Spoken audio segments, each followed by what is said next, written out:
Hi everyone, welcome back. ನೀವು ನೋಡ್ತಿದ್ದ student solution discussion. ಶಿಕ್ಷಕರ ನೇಮಕಾತಿ ಅಪ್ಡೇಟ್ಗೆ ಸ್ವಾಗತ. ರೀಸೆಂಟ್ ಆಗಿ ಸಾಕಷ್ಟು ಬೆಳವಣಿಗೆಗಳು ನಡೆದಿದ್ದಾವೆ.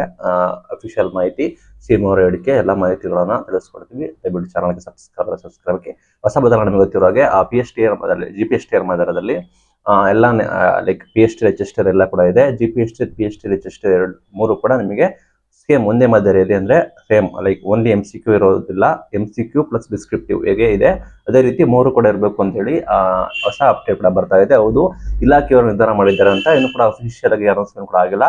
ಹೀಗಾಗಿ ನಿಮಗೆ ಎಲ್ಲ GPST PST ರಿಜಿಸ್ಟರ್ ಮೂರು ಕೂಡ ನಿಮಗೆ ಡಿಸ್ಕ್ರಿಪ್ಟಿವ್ ಟೈಪ್ ಇರುತ್ತೆ. MCQ ಪ್ಲಸ್ ಡಿಸ್ಕ್ರಿಪ್ಟಿವ್ ಎರಡು ಕೂಡ ಇರುತ್ತೆ.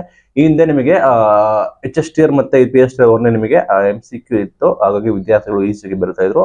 ಈಗ ಅದನ್ನು ನಿಯಮವನ್ನು ಕೂಡ ಬದಲಾವಣೆ ಮಾಡಬೇಕು ಅಂತ ಹೇಳಿ ಡಿಸಿಷನ್ ತೆಗೆದುಕೊಂಡಿದ್ದಾರೆ. ಇದು ಕೂಡ ಕನ್ಫರ್ಮೇಶನ್ ಕೂಡ ಆಗಿಲ್ಲ. ಇದನ್ನು ನೀವು ಹೇಗೆ ತಿಳ್ಕೊಳ್ತೀರಾ, ಇದು ಓಕೆನಾ ಸರಿನಾ, ನಿಮಗೆ ಸಮಸ್ಯೆ ಕೂಡ ಆಗುತ್ತಾ, ಏಕಾಏಕಿ ಅನೌನ್ಸ್ಮೆಂಟ್ ಕೂಡ ಮಾಡ್ತಾ ಇರೋದು, ನಿಮಗೆ ಅನ್ಸುತ್ತೆ ಇದು ಸರಿನಾ ಇಲ್ವಾ ಅನ್ನೋಣ. ಮೊನ್ನೆ ಇನ್ನು ಕೂಡ ಅಫಿಷಿಯಲ್ ಆಗಿ ಅನೌನ್ಸ್ಮೆಂಟ್ ಕೂಡ ಆಗಿಲ್ಲ, ಬಟ್ ಇಲಾಖೆಯ ಮಟ್ಟದಲ್ಲಿ ಕೂಡ ಇದೆ. ಇಲಾಖೆ ನಿರ್ಧಾರ ತೆಗೆದುಕೊಳ್ಳುತ್ತೆ, ಬಿಕಾಸ್ ಸರ್ಕಾರದ ಮಟ್ಟದಲ್ಲಿ ಇದೆ. ನಂತರ ಲೈಕ್ ಇನ್ ಕೇಸ್ ಏನಾದರೂ ಏಕಾಏಕಿ ತರೋದು ಸರಿನಾ ತಪ್ಪ ಗೊತ್ತಿಲ್ಲ, ಕೋರ್ಟ್ಗೆ ಹೋದ್ರೆ ಸಮಸ್ಯೆ ಆಗುತ್ತೆ. ಪ್ಲಸ್ ಅದರಲ್ಲಿ ನಿಯಮಗಳನ್ನ ತಿದ್ದುಪಡಿ ಮಾಡ್ಬೇಕು ಅನ್ಸುತ್ತೆ. ಲೈಕ್ ಇದೇ ರೀತಿ ಕಾರಣಗಳನ್ನ ಹೇಳ್ಕೊಂಡು ಮತ್ತೆ ನೇಮಕಾತಿನ ಮುಂದೂಡಿಕೆ ಮಾಡ್ತಾರಾ ಅಂತ ಹೇಳಿ ಅಭ್ಯರ್ಥಿಗಳು ಕೇಳ್ತಾ ಇದ್ದಾರೆ. ಇಷ್ಟೆಲ್ಲ ಗೊಂದಲಗಳ ವಾತಾವರಣದಲ್ಲಿ ಇದ್ದಾರೆ. ಬಿಕಾಸ್ ಯಾಕೆ ಅಂದ್ರೆ ನೇಮಕಾತಿ ಪ್ರಕ್ರಿಯೆನೇ ಆಗಿಲ್ಲ, ಇನ್ನು ಕೂಡ ಕನ್ಫರ್ಮೇಶನ್ ಆಗಿಲ್ಲ, ನೋಟಿಫಿಕೇಶನ್ ಆಗಿಲ್ಲ. ಅದರ ನಡುವೆ ಈ ರೀತಿ ನಾನಾ ರೀತಿಗಳ ಊಹಾಪೋಹಗಳ ಸುದ್ದಿಗಳು ಕೂಡ ಬರ್ತಾ ಇರೋದು ಆ ಕಂಪನಿಗಳಿಗೆ ಆತಂಕ ಕೂಡ ಆಗಿದೆ. ಹೌದು, ಇಲಾಖೆ ಕಡೆಯಿಂದ ಲೈಕ್ ಅಪ್ಡೇಟ್ ಕೂಡ ಬರ್ತಾ ಇರೋದು. ಹೌದು, ಡಿಸ್ಕ್ರಿಪ್ಟಿವ್ ಪ್ಲಸ್ MCQ ಕೂಡ ಮಾಡ್ತಾ ಇದೀವಿ ಅಂತ ಘೋಷಣೆ ಮಾಡಿದ್ದಾರೆ. ಲೈಕ್ ನಿಮಗೆ ಏನಿಸುತ್ತೆ ಅಂತ ಹೇಳಿ ದಯವಿಟ್ಟು ಕಮೆಂಟ್ ತಿಳಿಸಿ. ನೇಮಕಾತಿ ಕುರಿತು ನೋಟಿಫಿಕೇಶನ್ ಆಗೋದಕ್ಕೆ ನಿಮಗೆ ಗೊತ್ತಿರೋ GPST HSTR ಬಂದ್ಬಿಟ್ಟು ಅಂತಿಮವಾಗಿ HSTR ನಿಮಗೆ ಡ್ರಾಫ್ಟ್ ಆಲ್ರೆಡಿ ಬಿಟ್ಟಿದ್ದಾರೆ. ನಂತರ ಫೈನಲ್ ಅನೌನ್ಸ್ಮೆಂಟ್ ಮಾಡಬೇಕಾಗುತ್ತೆ. ಪ್ಲಸ್ ಇಲಾಖೆಯಿಂದ ನೇಮಕಾತಿ ಮಾಡೋದಕ್ಕೆ ತಯಾರಿ ಮಾಡ್ಕೊಳ್ತಾ ಇದೀವಿ ಅಂತ ಕೂಡ ಮಾಹಿತಿ ಬಂತು. ಬಟ್ ಇನ್ನು 2 ತಿಂಗಳೊಳಗಡೆ 3 ತಿಂಗಳೊಳಗಡೆ ನಾವು ಎಲ್ಲ ಇರೋ ಹುದ್ದೆಗಳನ್ನು ನಾವು ಕಂಪ್ಲೀಟ್ ಮಾಡ್ತೀವಿ ಅಂತ ಹೇಳಿ ಸರ್ಕಾರದ ಕಡೆಯಿಂದ ಘೋಷಣೆ ಮಾಡಿದ್ರು.